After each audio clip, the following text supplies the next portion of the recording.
marinig ng tao. Hindi po ito popular, ayaw po ng mga makikinig nito. Kaya po, pinagpala po tayo na pinag-ipon-ipon tayo ng Panginoon ngayong umaga para po sa isang mensahe na tunay na nagmula po sa Panginoon. Napapanahon pong pag-usapan, bagamat ayaw ng mga tao. But we believe na sa Bride of Christ, the Lord have opened our eyes, the Lord have opened our hearts sa katotohanan ng ating panahon. Amen?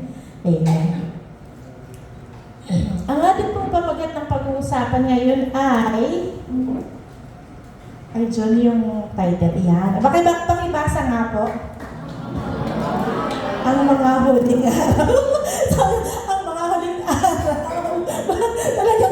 talagang may sting po, di ba? May stigma, no? Ano ba yan? Huling araw? Bago pala, huling araw na. Bagong taon, huling araw, no po? Pero atin pong buksan ang ating mga puso. I-enjoy po natin ang presensya ng Panginoon. I-enjoy po natin ang mensahe niya. Alam niyo po, never inintend ng Panginoon na manakot. Tama. Never niyang inintend matakot. Ang inintend po niya ay magligtas at magbigay ng babala. Hindi pananakot po, ano? Ang pananakot po ay sa demonyo po yan. So, sinong takot? Biglang mo lang takot. Kanina may takot. Okay po, so atin pong simulan ng ating pag-uusapan, ano? Again, bawal pumikit, bawal humikab, bawal kumurak. Okay? Paglabanan ng antok, ha? Okay?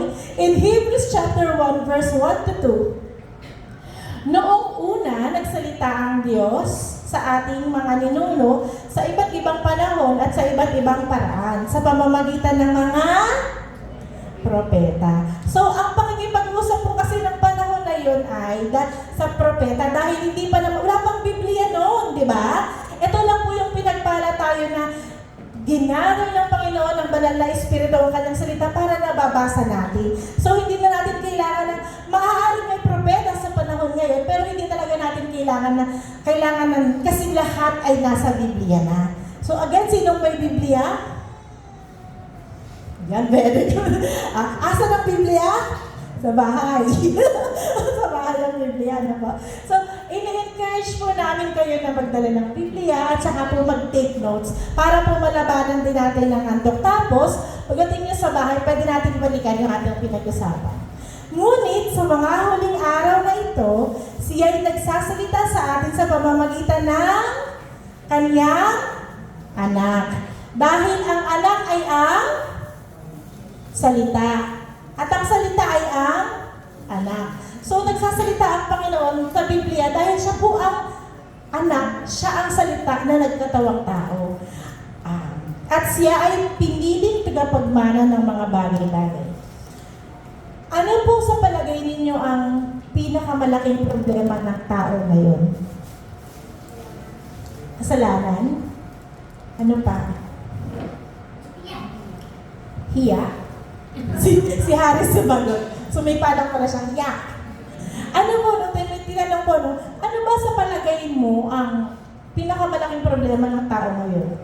May sumagot po, sabi niya, hindi ko alam, wala akong pakialam. Yan ang malaking problema ng tao ngayon. Hindi alam at walang pakialam. Kasi bilang mga anak ng Diyos, dapat lagi tayong may alam. Iba ang may alam. Iba rin ang may pakialam. Hindi yung pakialamera.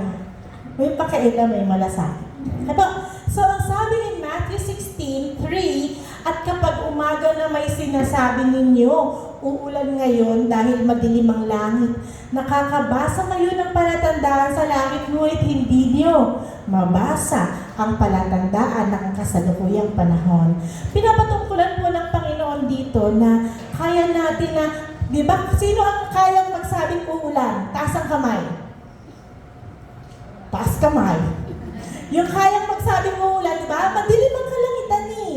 Alam, si Pastor Gert at si Girlie, maitim ang langit, uulan, yung sulampay. Di ba? Alam na natin na kukunin natin yan. Tama? Hindi. Ayaw sumagot. Tama. Okay. Sige mo. Pero lang. So, ang sabi ng Panginoon, kaya niyo ang sabihin ng ulan, pero hindi niyo kayang sabihin na malapit na ang panahon ng pagbabalik ng Panginoon. Alam niyo po, ang salita ng Diyos ay misteryo talaga. Alam niyo po yung mga nahuhukay sa Dead Sea, yung mga scrolls. Ganito po ang scroll.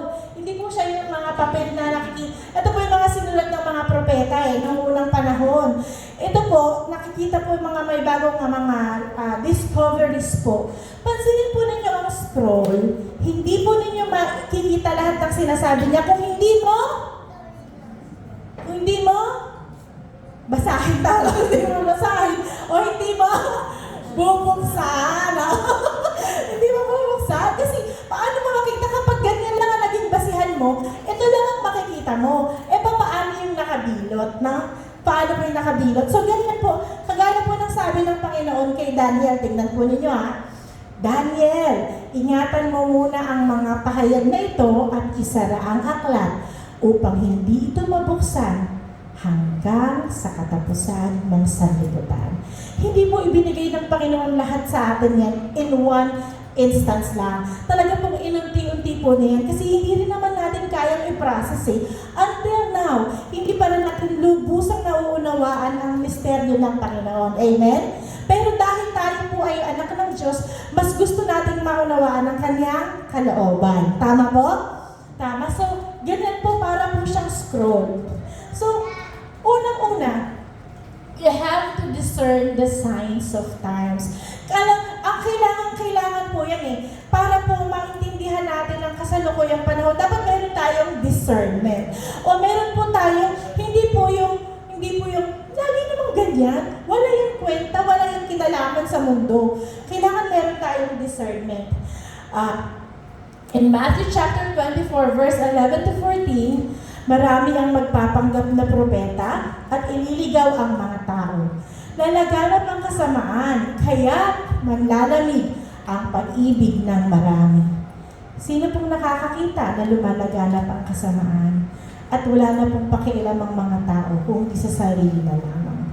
Ngunit mananatiling tapat hanggang wakas ay siyang maliligtas. Ipapangaral sa buong sanlibutan ang magandang balitang ito tungkol sa kaharian ng Diyos upang magsilbing patotoo sa lahat ng mga bansa at saka darating ang wakas. So, parte po ng pag-i-evangelize ng mga Kristiyano ay isang propesiya po at katuparan ng salita ng Panginoon na marami na tayong naaabot. Napakahirap po abutin ng mga remote areas pero ngayon po available na ang internet na aabot na po ang mga tao. At napakakonti na po ng bilang ng hindi nakakakilala sa Panginoong Jesus. Kahit nga po yung kaibigan ni pastor na Indiano kilalang-kilala niya si Jesus. Pero ayaw niya ipagpalit yung tatlong Diyos niya kay Jesus. Alam naman daw niyang mabait si Jesus, pero mas gusto niya yung tatlong Diyos-Diyosan niya. Kaya, alam na po, naririnig na po ng mga tao. So, question, saan ka makakakita ng mga propeta na nagpapanggap, ng mga demonyo? Welcome po to Bride of Christ. Praise God, palakpakan natin ang Panginoon sa ating mga praise. Ang galing paghakot ni Sister Arya. May truck ba kayong dala dyan, sis? May truck? Pinakyan niya truck? Ang dami, po. Amen, hallelujah. So, nakakita na po ba kayo ng demonyo? May tingin sa gilid. Yan. Nakakita na ba? Alam niyo po ba na pwedeng magkaroon ng demonyo sa tabi niyo? Seriously! Pwedeng magkaroon ng demonyo sa tabi mo. Sino maniniwala dyan? Pwede. At alam niyo po ba na pwede niyang demonyo nakatayo sa harapan niyo? Amen? Lakas ng tawa mo, Tatay Roy. Hindi po exclusive ang pulpit sa anak ng Diyos at sa lingkod ng Diyos. Nakatatayo po ang demonyo sa pulpito. Hindi po pulpito ang kapangyarihan, Panginoong Jesus. Tandaan po natin. Kaya nga po ang sabi po, marami po ang naililigaw na mga tao kasi nga po ang demonyo ay nakakatayo rin sa pulpito. Kaya nga po dapat tayo ay nag-iingat. Amen? Kailangan natin na ng discernment, hindi porke sinabi ni pastor o ni pastora, maniniwala tayo, pag-aralan natin. Yan lamang po ang magiging sandata natin laban sa pagkakaligawan po. Meron akong gustong ipakinig sa inyo, malamang ang video na to ay hindi makakarating sa YouTube dahil po sa dami ng ipapakita kong video. For sure, copyright po ang tatamaan dito at hindi po siya mag-view. So, namnamin na natin ngayon kasi nga po, talagang ito po ay mensahe para sa atin lang talaga. Ano po? Alam niyo po, ayaw ng demonyo na nalalantad ang katotohanan. Maaaring isang reason din kung bakit hindi na tayo makapag-Facebook Live hanggat po kasi nakaka 2 months tayo ng recovery ng ating page, hindi pa tayo makakapag-Facebook Live. So naisip ko na ayaw talaga ng demonyo malaman ang katotohanan kasi ang dami na din po palang nakikinig na sa Facebook Live natin eh. Kaya God willing, kung papayagan po ito't makakalusot, i-share po ninyo sa mga mahal niya sa buhay. Amen? So, panoorin po natin ito. Hello everyone, my name is Reverend C.J. Abayani of the LGBTS Christian Church. Sa mga nagtatanong po kung ano po mga requirements para sa LGBTS Christian Church Holy Union Rights, isang proof ng ID at saka isang proof ng picture ng couple, either individual or couple. Tapos ang Huwag na natin tapusin yung requirement nila. Wala lang tayong interest doon. Pero ang mahalaga po dyan, baka mamaya may naglilista ng requirements. Di ba? Ang mahalaga po dyan ay Reverend Christian Pastor, di po ba? Ano po ang itinuturo, di po ba? Na pwedeng magpakasal ang babae sa babae at ang lalaki sa lalaki. Ito po, napaka-obvious na mali. Pero, ang dami din pong hindi obvious na mali. Kaya nga po kailangan tayo ay iingat. Ang sabi nga po, mag-ingat sa mga false prophets, na akala mo po ay mababait na tupa, pero po pala ay mababangis na... Ano Tagalog ng wolf? Lobo, galing na tayo. Lobo. Sa mababangis na lobo. Kaya nga ganito ang mangyayari. Tatalikuran ng ilan ang pananampalataya. Bakit? Makakakita sila ng mga pangit sa simbahan. Makakakita sila ng mga hindi pagkakasunduan. Kaya sasabihin nila, mas mabuti pang hindi na lang ako umaten kasi mas payapa ang buhay ko kapag may nagyayari, kapag walang ganyan. Pero ang sabi ng Panginoon, maliwanag ang sinasabi ng Espiritus na sa mga huling araw ay tatalikuran nila ang ng ilan ang pananampalataya. Susunod sila sa mga mapanglinlang na espiritu at katuruan ng mga demonyo. So, even devil can stand on the pulpit. At kailangan po bilang mga anak ng Diyos, meron tayong wisdom at discernment para makita yon. Amen? Ang sabi ng Panginoon in 2 Timothy chapter 4, verse 3 to 4, sapagkat darating ang panahon na hindi na sila makikinig sa wastong katuruan. Sa halip, susundin nila ang kanilang hilig. Maghahanap sila ng mga tagapagturo na walang ituturo, kundi ang ibig lamang nilang marinig. Kapag po ang isang simbahan hindi nagtuturo ng repentance o pagtalikod sa kasalanan, ang pamumuhay ng banal o ang mga bagay na kasuklam-suklam sa Panginoon, kung hindi puro biyaya, pagpapala, kaligayahan, kasaganahan, hindi po totoo yun. Kasi hindi po ganun ang intensyon ng Panginoon. Mulit-muli ang intensyon ng Panginoon ay magligtas at magbigay ng babala. Package na lang po kapag po blessed na blessed tayo kasi nga, we sought the kingdom first. Inuna natin ng Panginoon, that's why we are blessed. Hindi po kagaya ng itinuturo na blessing, blessing, blessing, and favor, favor, favor.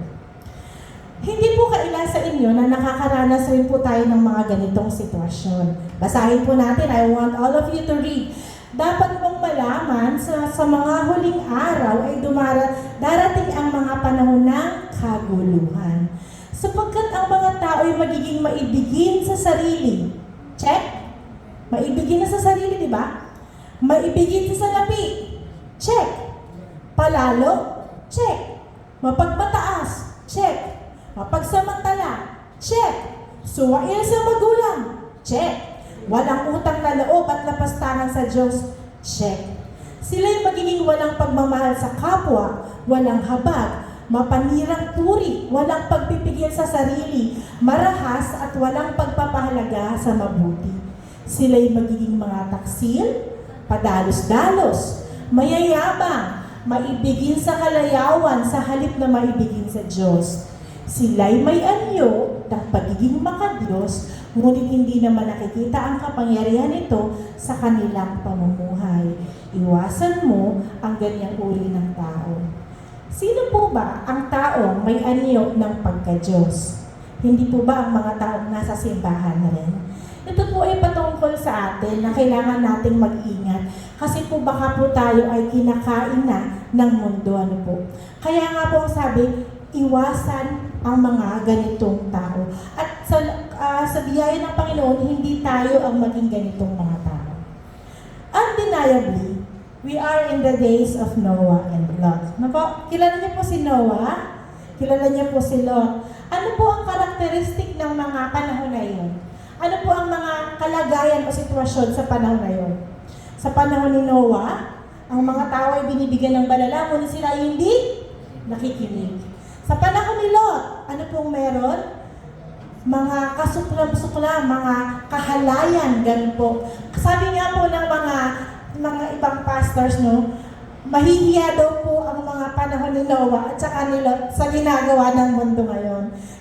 Sabi, akala nila sobrang sama na nila, aba, may mas isasama pa pala ang tao sa panahon natin ngayon. That is true, kaya nga po kailangan natin ng liwanag ng oras, liwanag ng panahon.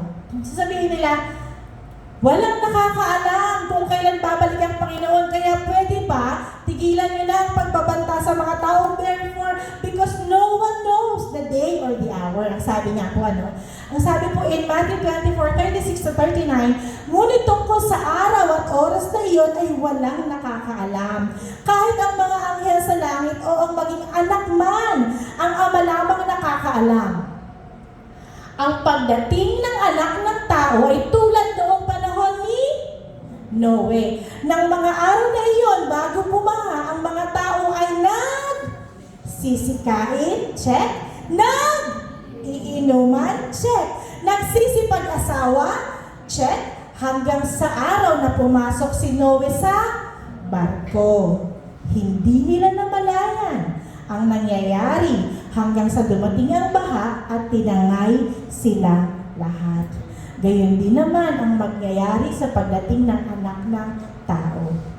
Totoo po na walang nakakaalam kung kailan mangyayari ang araw na ito.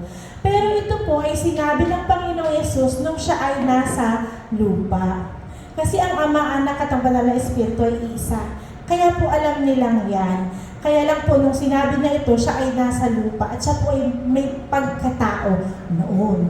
So, ang sabi po, tingnan niyo po ha, basahin natin ha. Hindi nila namalayan ang nangyayari hanggang sa dumating ang baha at tinangay silang lahat. Kapag nagse-cellphone tayo, ang daming nangyayari sa paligid natin na hindi natin namamalayan, tama?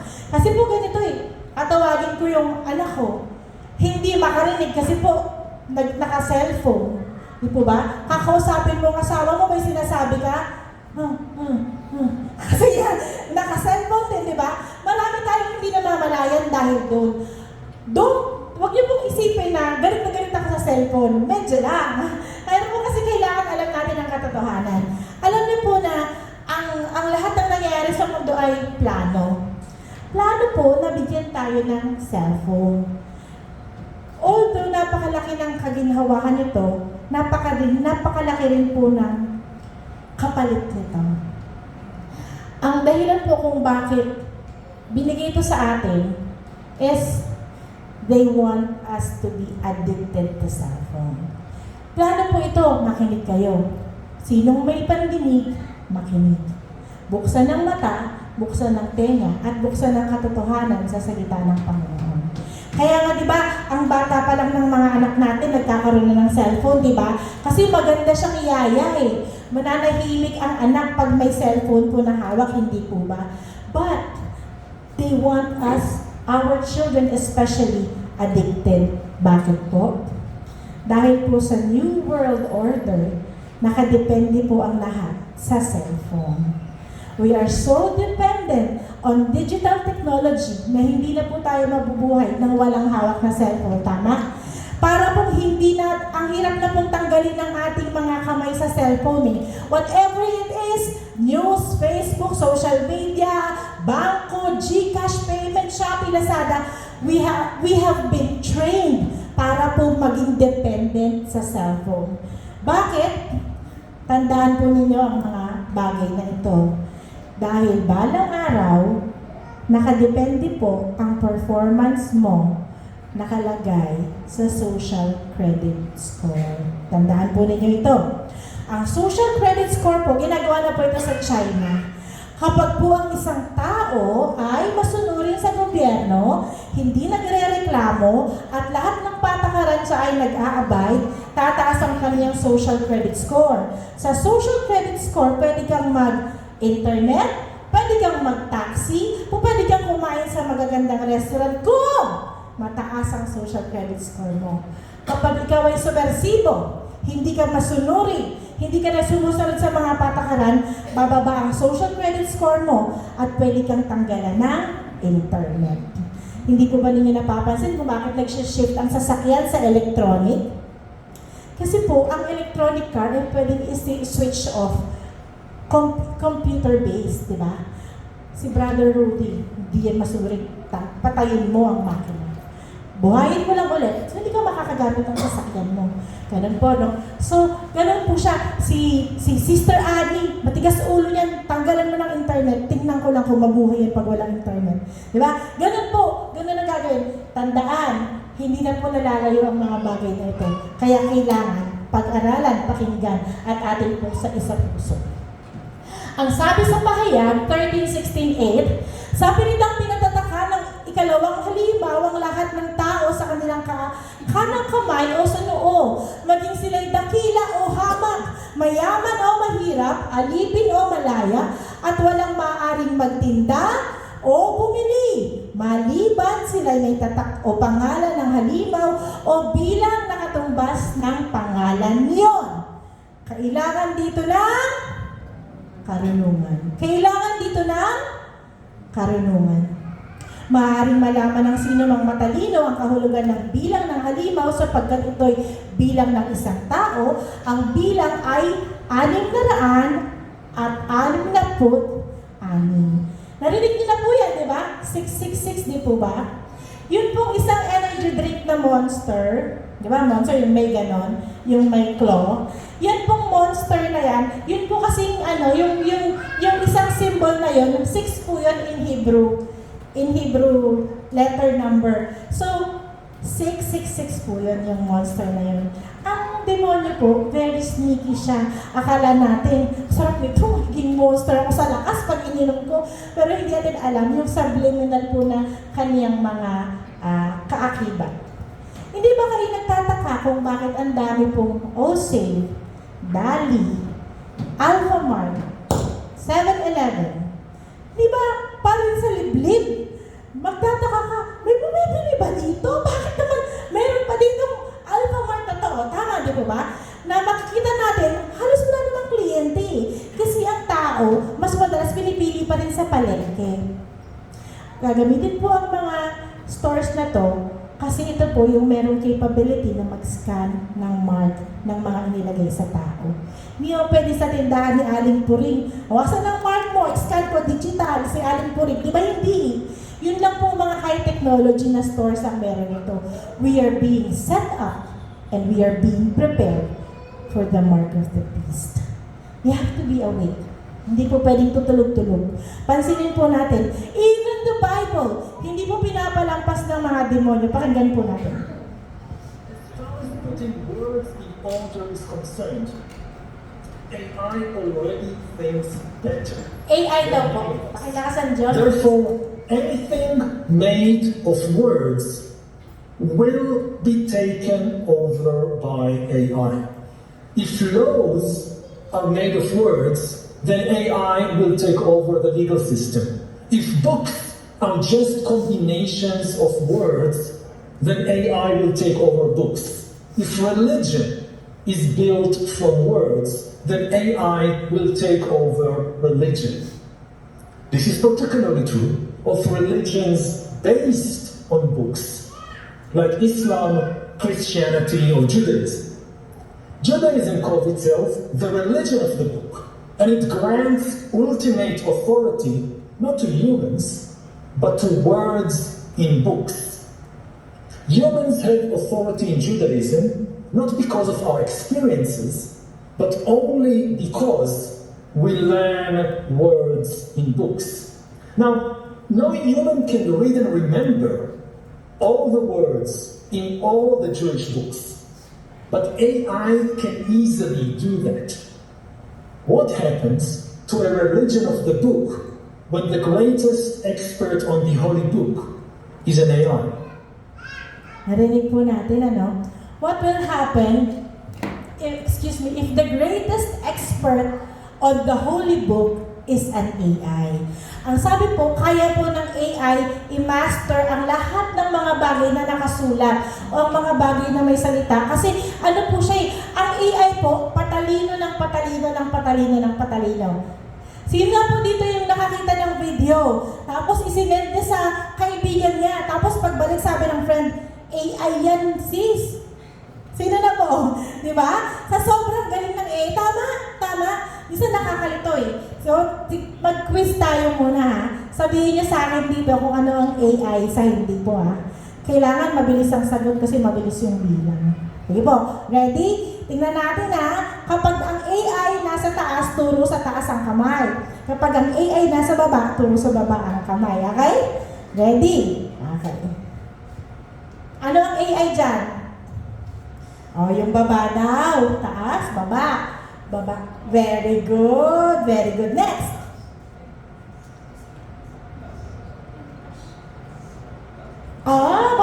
Magagaling. Okay, next.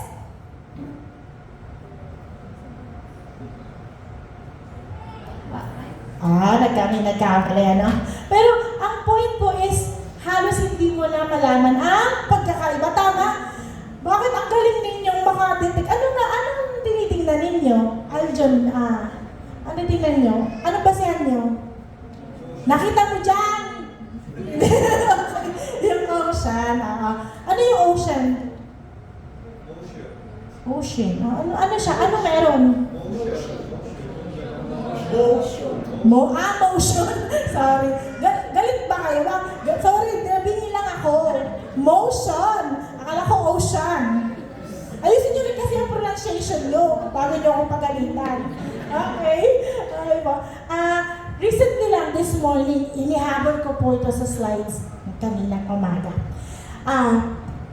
Allegedly, meron na pong Twitter account ang mga AI bots o ang mga computer po, ano.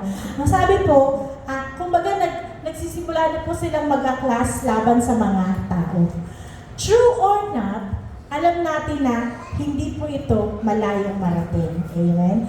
Ito po kasi yung ultimate, kasi alam niyo po ang mga AI, walang puso, walang habag. Kapag po ipinatupad ang mark of the beast, ang kailangan hindi marunong maawa ay nagpapatupad.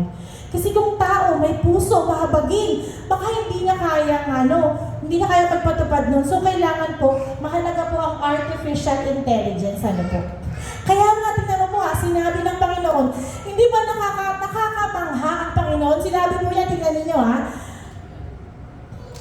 kung may magsasabi sa inyo, narito ang Kristo o naroon siya, huwag kayong maniniwala.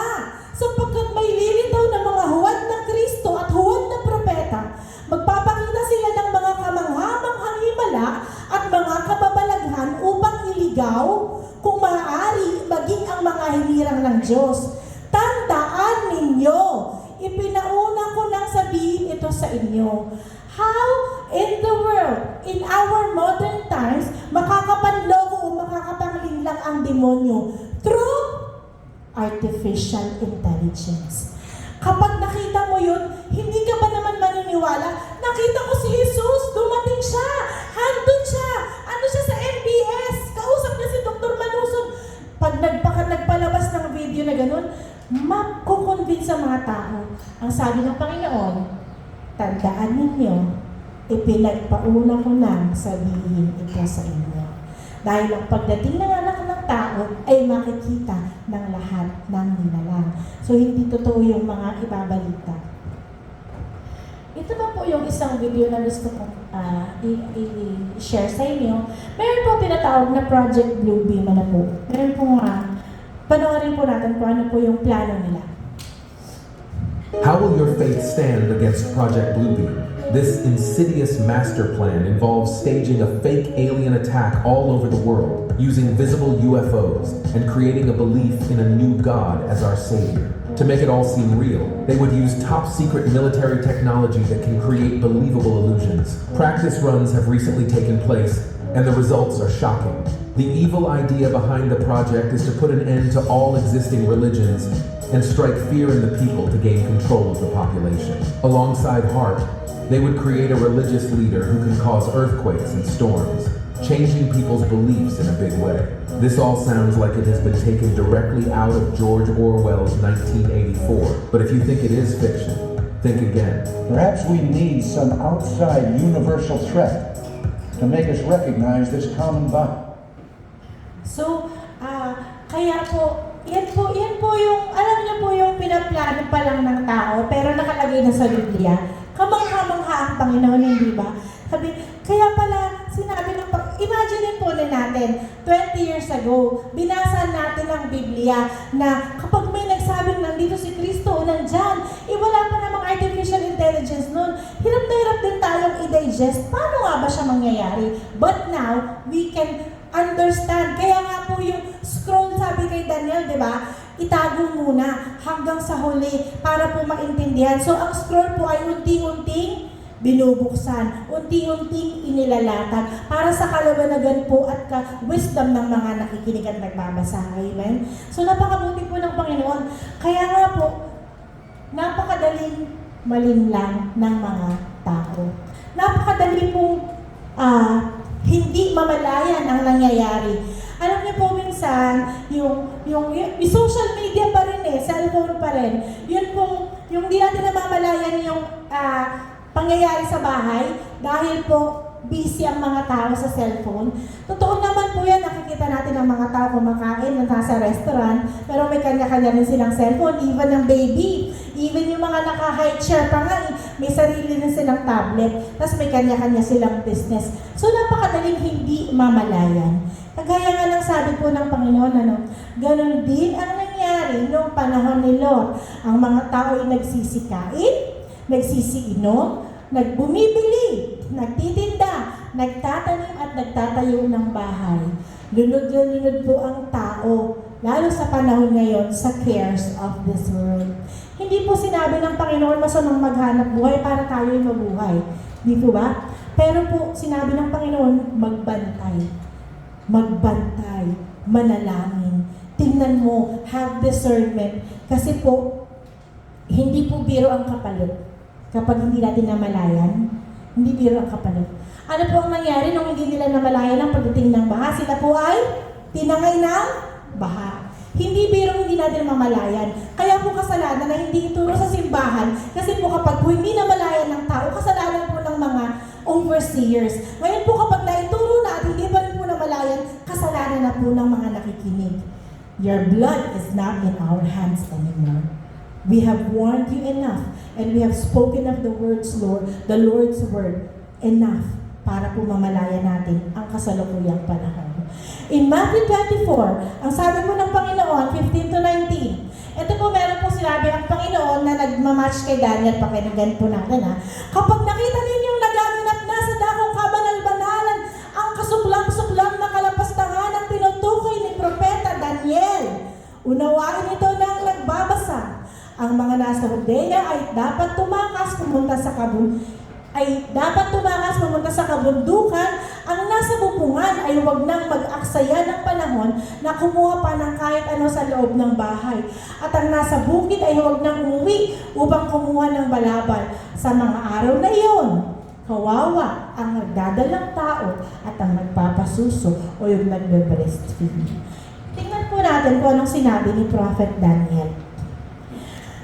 In Daniel 9:27, He will confirm a covenant with many for 1/7. O sabihin, isang linggo. O di po ba, ang isang araw sa Panginoon, isang linggo, isang taon, 7 taon, di po ba? Diba? And 1 day with the Lord is 1,000 day for us. Kaya nga po, 7 days lamang po kay Lord lahat yan. Kaya nga po nung sinabi niyang pabalik na siya at malapit na ang araw, kasi po sa Kanya, napakabilis lang. Sa atin po, milenya po ang tatakbuhin. Kaya po sabi natin, napakatagal naman. Ang sabi, mabilis. Mabilis po kasi sa Panginoon, ang isang 1,000 taon, isang araw lang sa Panginoon. Kaya po totoo na, mabilis lang. Ngayon po, ang sabi po, in the middle of the 7, He will put an end to sacrifice and offering, and that the temple at the temple He will set up an abomination that causes desolation until the end that is decreed is poured out on Him. Ang tinutukoy po ng Matthew 24, verse 15, at ng Daniel 9:27 is the revelation of the lawless man. Sino ang lawless man ngayon? Sino po yung lawless man? Ito po yung suwail. Ito po yung Antikristo. Ito po yung beast, son of perdition. This is the son of sin. He is a liar. Ito po ay magkakatawang tao. Ito po ay tao. At ang sabi ng Panginoon, siya ay nandito na ngayon. Kasama na natin siya ngayon. Nandito na siya sa mundo ngayon. So kung nandito na po ang Antikristo, ang ibig sabihin, napakalapit na po talaga ng pagbabalik ng Panginoon. Kung hindi po ipinapanganak ang Antikristo, matagal pa. Pero andito na po ang sabi ng Panginoon at gumagawa na po siya. Sino po ang nakakaalam ng third temple? Di po ba ang third temple po ay bubuin ng Antikristo sa Israel? Ano po? At matagal na po pinag-uusapan ng pagbuo ng third temple.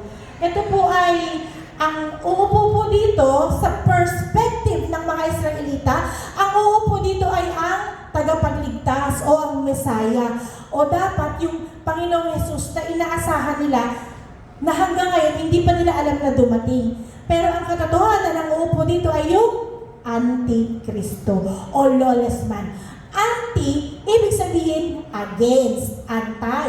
Anti-corruption ka, against corruption ka. Pero it can also mean in exchange of. Ang ibig sabihin, kapalit ng. So, ibig sabihin, Antikristo, kapalit ni Kristo. Kaya nga po siya ay mamahalin ng mga tao. Siya po ay iibigin. Meron pong isang tao ngayon who is a very, very good candidate for the Antichrist. Ang Antichrist supposedly ay hindi na natin makikita kung tayo po ay dadagitin ng Panginoon sa rapture. Hindi natin makikita. But there is a very potential Antichrist right now naging na mahal ng mga Hudyo. Kilala niyo po yan? Sino po yan? Si Donald Trump. Siya po ay very strong candidate. Hindi ko alam at ayaw kong malaman at ayaw kong masigurado kung siya. Pero po, ginawan po siya ng special coin ng mga Israelita at itinulad po siya kay Cyrus the Great dahil si Cyrus the Great po ang nagbigay ng nag-pave way para maitayo, payagan pumatayo ulit ng templo. Ngayon po, inihahalin tulad si Donald Trump kay Cyrus the Great. Dahil po binigyan po niya ng pagkakataon na ang Jerusalem ay maging sentro ulit ng Israel. Okay? We have to be very mindful. Sabihin natin, paano naman natin masisiguro? Discernment po ulit. Pansinin po natin. In Pahayag 18:23, wala nang kahit isang ilaw na magliliwanag sa kanya, hindi na maririnig ang masasayang tinig ng mga ikinakasal, sapagkat naging makapangyarihan sa buong daigdig ang kanyang mga ngalakal, at dinaya niya ang lahat ng bansa sa pamamagitan ng pangkukulam. Nakakalito po, hindi po ba? Ano po ba ang sinasabi ng Panginoon na mangangalakal? Ano po ba ang sinasabi ng Panginoon na mangkukulam? May makukulang pa po ba ngayon? Sino pong nagpapatawas? Nagpapabarang? Nagpapahula? Meron pa. Pero po, modern day na po. I-share ko lang po, no? Minsan po meron ng pasyente na, di ba, pumunta sa akin, sabi po ng manghihilot, may UTI ako, bigyan niyo daw po ako ng gamot, sabi niya sa akin. Binuo pa akong sekretaryo ng manghihilot na to. Minsan naman, pupunta siya, doon umiinom ako nito, usap galing to, nireseta po sa akin ng manghihilot. Mahusay talaga naman. So, tingnan natin kung ano po ang sinasabi nitong mga kalakal, tsaka pangkukulang. I want you to take note, lagay sa cellphone, lagay sa isip. Hanapin ang ibig sabihin ng pangkukulang. Ang pangkukulang po in English is sorcery. At ang translation po ng sorcery is pharmakia. At ang pharmakia po, translation in English is pharmacy. At ang pharmacy po ay pagbibigay ng gamot. Yun po ang pangkukulang, pagbibigay ng gamot. Grabe po ang wisdom ni Lord para i-reveal sa atin. Kami pong mga doktor ay po pwedeng instrumento ng pangkukulang. Hindi ba kayo nagtaka bakit ahas ang simbolo ng panggagamot? Ahas ang simbolo ng pharmacy. Ahas ang simbolo ng nurse. Ahas ang simbolo ng emergency. Ahas ang simbolo ng demonyo. Di ba nakakapagtaka? Dati din iniisip ko, ba't kaya ahas? Masama yung ahas. Pero, alam niyo po ba nung nanumpa po kami bilang mga doktor, yun po palang original na translation po ng aming panunumpa ay nanunumpa ako sa lahat ng Diyos at Diyos-Diyosan. Nagagampanan ko ang aking tungkuling manggamot. So, in essence, kami po palang mga doktor ay under a spell and under a contract with the devil. Kasi kung hindi po pala bubuksan ng Panginoon ang mata namin, kami po ay patuloy na naglilingkod sa demonyo. Bakit po nung panahon ng Panginoon, gumagaling po ang mga tao sa mga halamang gamot? Bakit sa panahon ng lula't lola natin, wala namang turok, vitamins, gamot, maintenance, pero mahaba ang buhay nila? Ang pumapatay po sa tao is pharmakia. Oo, minsan kailangan natin ng antibiotic para gumaling. Pero bilang mga mananampalataya, wala naman talagang imposible sa Panginoon, hindi po ba? Sinabihan na po ako dating dapat mangkukulam ako kasi po hindi ako believe sa medisina. Sabi ko, wala akong magagawa, mas believe talaga ako sa Panginoon. Hindi ko talaga kayang mag-believe. Sige, bahala kayo. Ito pong sign na to, familiar din po yan. Tingnan po ninyo kung saan nyo makikita. Makikita po yan sa belly ni Baphomet. Si Baphomet po, si Satanas. Bakit ang logo ng medisina nasa tiyan ng demonyo? Hindi ba nakapagtataka yun? Aksidente? Grabe naman, parang isipin natin aksidente lang yan. Wala yan, aksidente lang yan. Kailangan natin mag-ingat mga kapatid. Kasi po, ang end times ay hindi lang nagsimula kanina o ngayon. Nagsimula po ito. Dekada na po ang nakakaraan. We are being set up and we are being prepared. Kaya hindi nakapagtataka na mayroon na naman pong bagong virus. Nipah virus. 75% mortality rate. At ano pong sabihin, wala pang vaccine. So, i-rush na naman nila, sasabihin nila, ito, meron na pong vaccine. Pero, I dare you, search about it. Na ang pinagtestingan po ng mga vaccine sa COVID ay mga daga, hindi po tao. Itinest sa daga, tapos isinaksak sa buong mundo. Hindi po natin kakampi ang buong mundo, hindi natin kakampi ang mga doktor o mga gobyerno. Unless bubuksan ng Panginoon ang mata ng isang tao na nasa gobyerno o nasa medisina, dun lang siya talaga magiging kaalyado ng Panginoon. We have to be very careful. Pinagplanuhan nila tayo before and they were very successful. They were very successful. Ang mga mangalakal po na tinuturing dito ay yung mga pharmaceutical companies na hawak sa liig ang buong mundo. Alam niyo po ba ang pinakamayamang ekonomiya ay pharmaceutical company? Bakit? Sila ang gagawa ng sakit, sila rin po magbibigay ng gamot. Win-win situation. Kailangan po mabuksan ang ating mga mata or else mahuhulog tayo ng mahuhulog sa trap. Ang daming tao dependent sa gamot. Kailangan pong makainom nito, kailangan pong makatake nito, kailangan nito. Pero all the while pala, natatakot o nag-aalala lang. Si Lord ang solusyon, hindi po gamot. Ang sabi po, hindi po ba, pansinin po natin binaya niya ang lahat ng bansa sa pamamagitan ng pangkukulang. Palitan natin. Sapagkat naging makapangyarihan sa buong daigdig ang mga pharmaceutical companies at niloko nila ang lahat ng bansa sa pamamagitan ng panggagamot. It is very clear. Merong warning ang Panginoon. We were not just paying attention. Hindi lang tayo at sa totoo lang, nawalan lang tayo ng pananampalataya. Yes, it was required, it was mandatory. Pero hindi po ba, meron din pong babala ang Panginoon dyan, na sapilitan po ang mga tao, pinupwersa ang mga tao. In Revelation chapter 12, verse 17,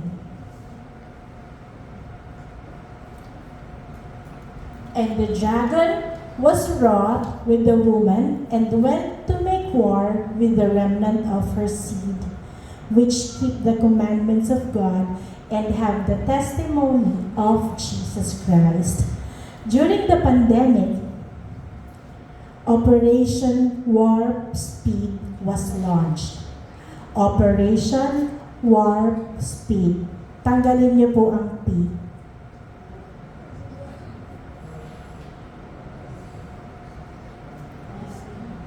War Seed. John, pakibalik mo nga dun sa War Seed. Yan. Yan. Okay. To make war with the remnant of her seed. All things are just hidden in plain sight. It was never about a virus. It was never about the sickness. It was about a war against the seed, against humanity. Ang sabi ng Panginoon, moving on sa discerning the signs of the times, ang sabi ng Panginoon, makakarinig kayo ng labanan at makakadinig ng mga digmaan sa iba't ibang dako, ngunit huwag kayong mabahala dahil talagang mangyayari ang mga iyon, bagamat hindi pa iyon ang katapusan ng mundo. Maglalaban-laban ng mga bansa at gayon din ng mga kaharian, magkakaroon ng taggutom at lilindol sa maraming lugar. At ang lahat ng mga ito'y pasimula pa lamang ng paghihirap tulad ng isang babaeng manganganak. Hindi na po natin kailangan. This morning po, binab na po ng United States ang Iran. Meron na daw pong 4 cities na sumabog kaninang umaga lang. Hindi ko na naihabol. Pero, ang sabi po, magre-retaliate na daw po ang Iran. Hindi natin alam kung anong mangyayari. Pero, alam na natin yan, wars and rumors of wars. Kaya naman po, narinig niyo na po ba yung doomsday clock? Ito po yun. The doomsday clock has now moved closer to midnight than ever before. The clock is meant to rate how close humanity is from ending. It is now sitting at 85 seconds to midnight. The bulletin of the atomic scientists and reasons for moving the clock forward include risks of nuclear war, climate change, potential use of biotechnology, and the rising use of artificial intelligence. The doomsday clock was created in 1947. Okay po. Yung doomsday clock po, yan po yung pagbasihan daw ng mundo para sabihin na malapit na sa destruction ng mundo.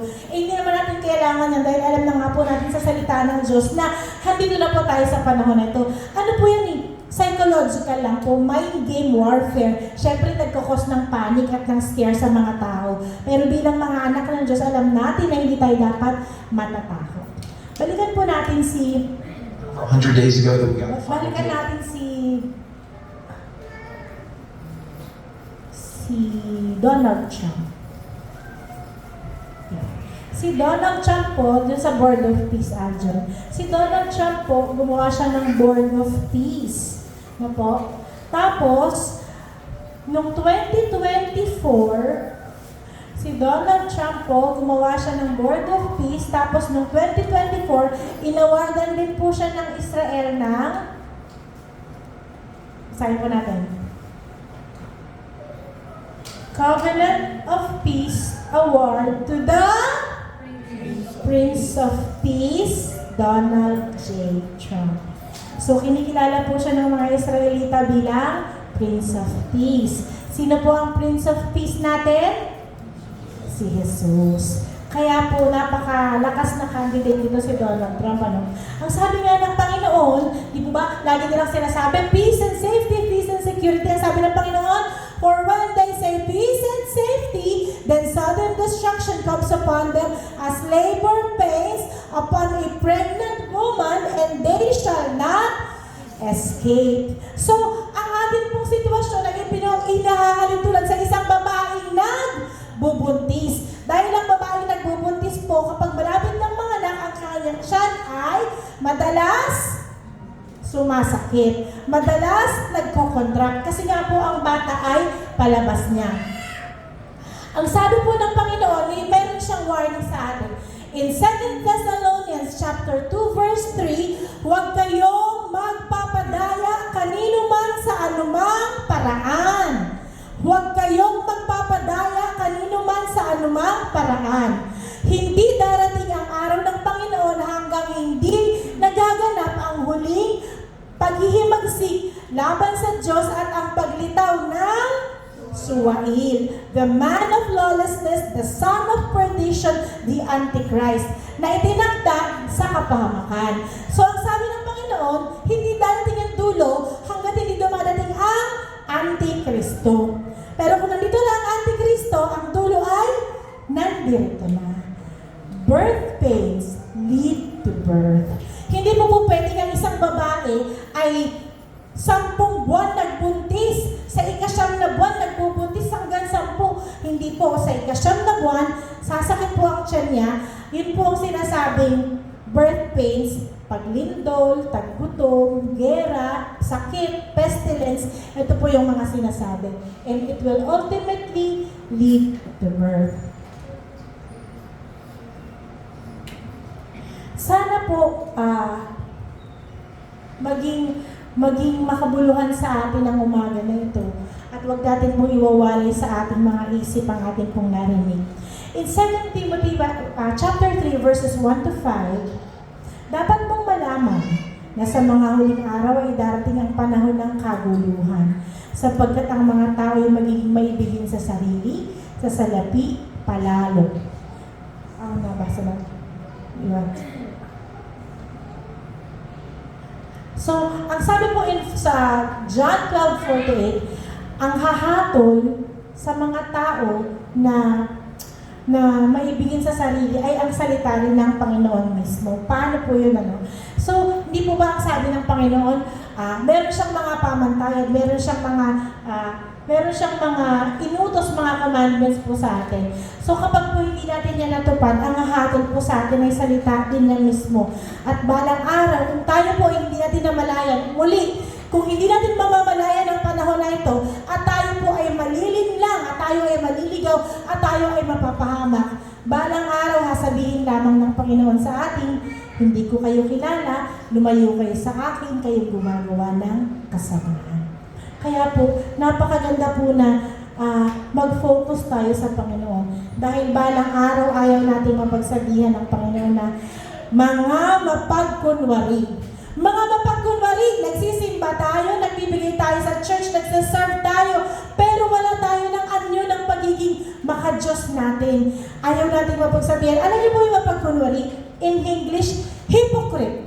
Ang Tagalog, hipokrito. Ang ibig sabihin, actor. Nagpapanggap lang tayo sa ating mga pananampalataya. If we don't want the Lord to say to us na hipokrito tayo. Maging ako man po, ayaw kong masabihan ng Panginoon na hipokrito tayo. Binigyan tayo ng Panginoon ng kalayaan, pero wag natin gamitin ang kalayaan na ito upang masunod ang hilig ng ating laman.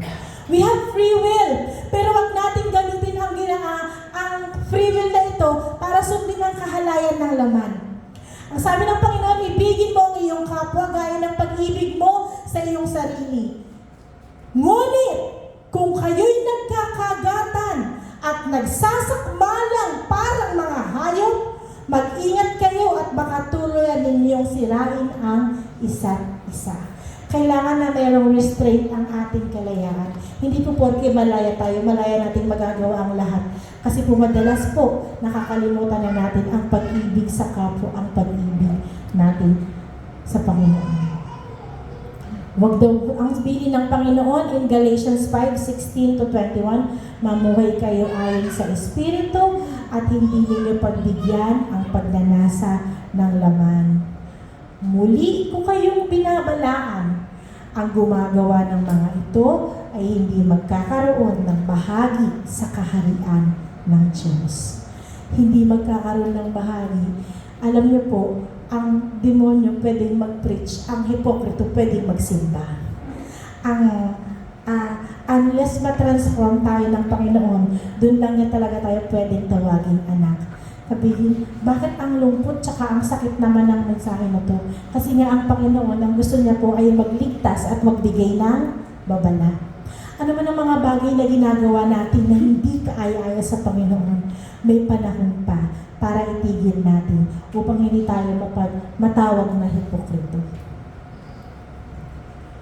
Ang sabi niyo po in 1 John chapter 3 verse 9, ang mga anak ng Diyos ay hindi nagpapatuloy sa pagkakasala sapagkat nananatili sa kanila ang binhing mula sa Diyos. At dahil ang Diyos ang kanilang Ama, hindi sila maaaring magpatuloy sa pagkakasala. Sa tagal-tagal po ng panahon, the Lord instructs us to watch and pray. Alam niyo po, ang kasabay po ng pagsastrive natin sa mundo na ito na makatapos, makapag-aral, makatapos, makapaghanap buhay, makapagpamilya, makapunta sa church, ang higit po sa lahat ng yun ay yung pag-aantay at paghihintay, pagbabantay at paghihintay sa Panginoon. In 1 Thessalonians, ano po? Tingnan niyo po ha, napakahalaga ng paghihintay. Sabi po ng Panginoon,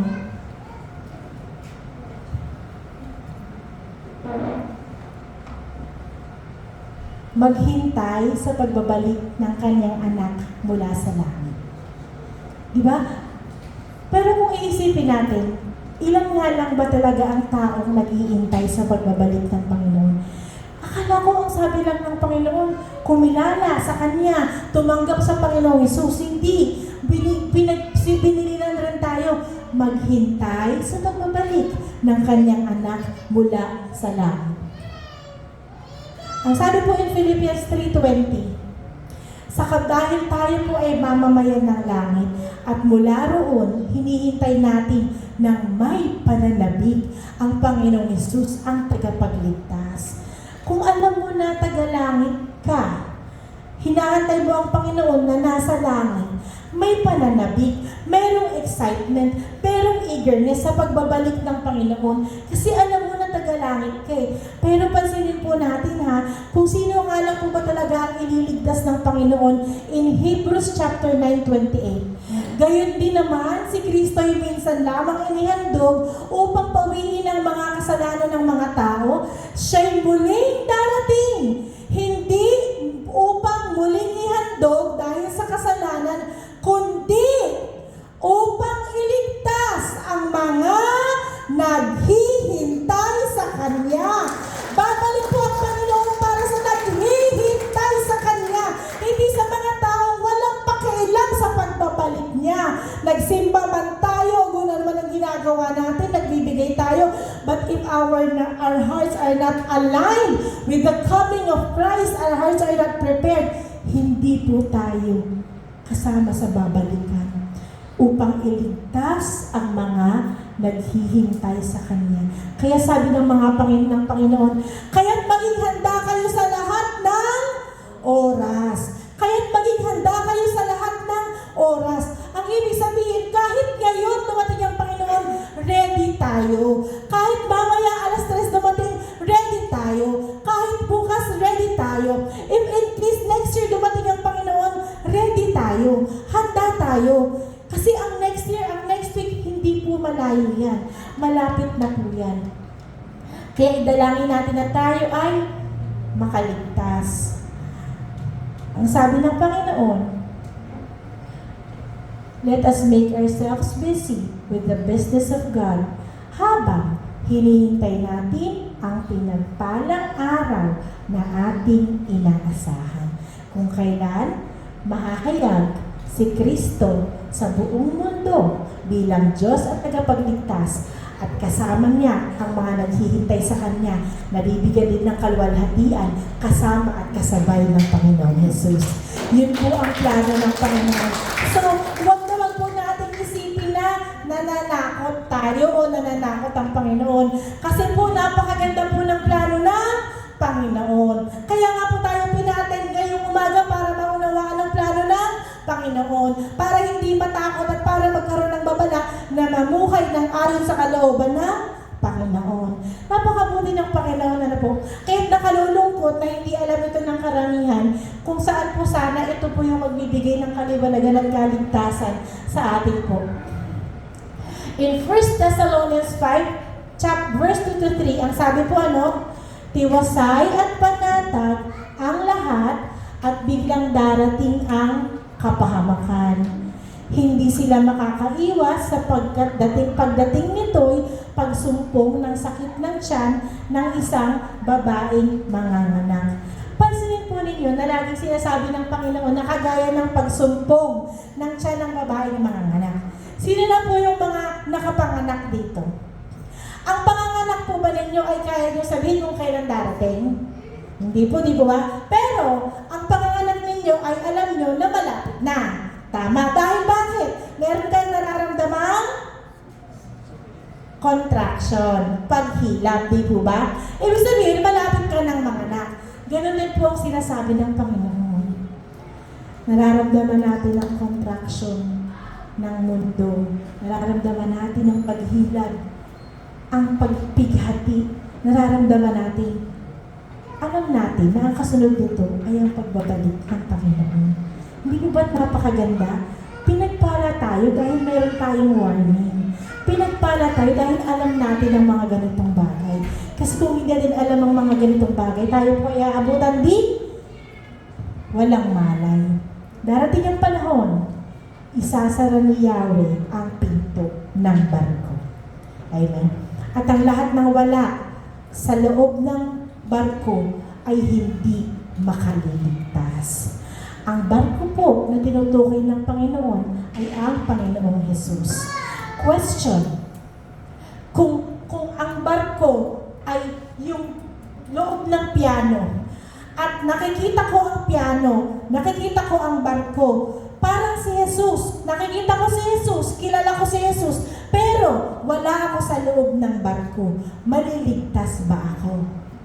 Hindi. Kung isasara ng Panginoon ang pintuan ng barko, hindi ako maliligtas. Pero, kung isasara ng Panginoon ang pintuan ng barko, pag nandoon na tayo sa barko, sa loob ng barko, maliligtas tayo. Maliligtas tayo. Marami pong mga sitwasyon na kilala mo si Jesus. Sinong nakakakilala kay Jesus? Amen. Sino po ang may relasyon sa Panginoong Jesus? Amen.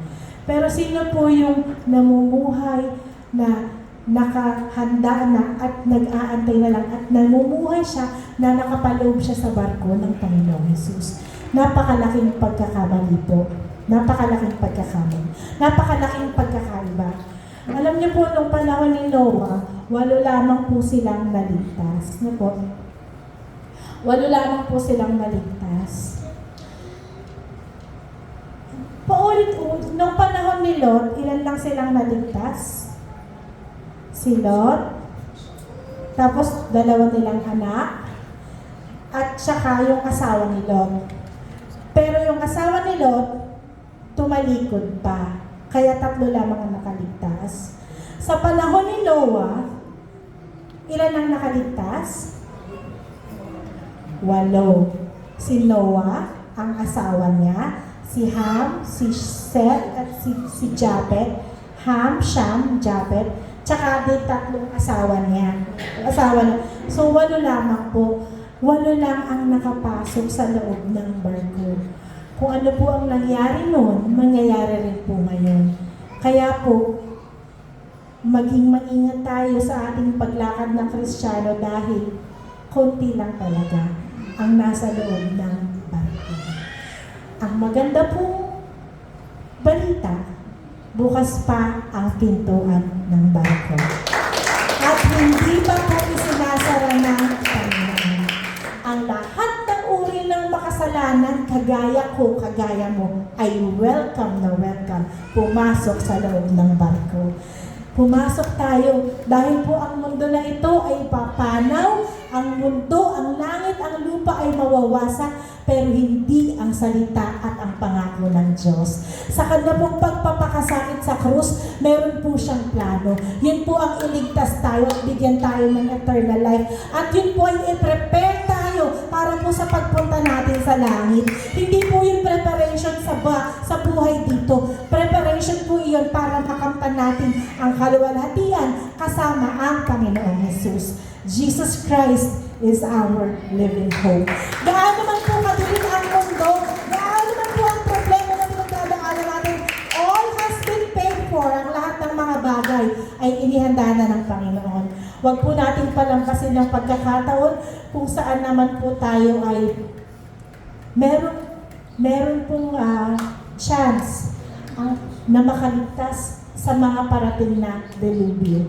Kaya nga po, ang tunay na Kristiyano ay hindi natatakot sa birth pains o sa mga delubyo. Bakit? Dahil naunawaan natin kung ano ang susunod pagkatapos nito. Ipanganganak ang sanggol at ang ibig pong sabihin niyan ay makakasama natin ang Panginoong Hesus habang buhay sa kalangitan. Tayo po ay tumanong. Hallelujah. Awitin po natin ang kanta na ito na puro ng pagpapasalamat. Na sa kabila po ng kaguluhan, meron tayong kapayapaan. Sa kabila po ng pagkakasakit at kamatayan, meron po tayong buhay na pag-asa. Hindi po tayo iniwang orphan ng Panginoon simulat sa pool hanggang sa mga oras na ito. Ang banal na Spirit po ay nananatiling kasama natin hanggang sa mga oras na ito. Let us thank Him for Jesus Christ, our living hope, dahil po napakaganda ng plano at ng inihanda ng Panginoon para sa atin. Ang tanong na nga lamang po, willing po ba tayong pumasok sa loob ng arko upang sa pagdating ng baha ay hindi tayo aanurin at tatangayin? Hallelujah.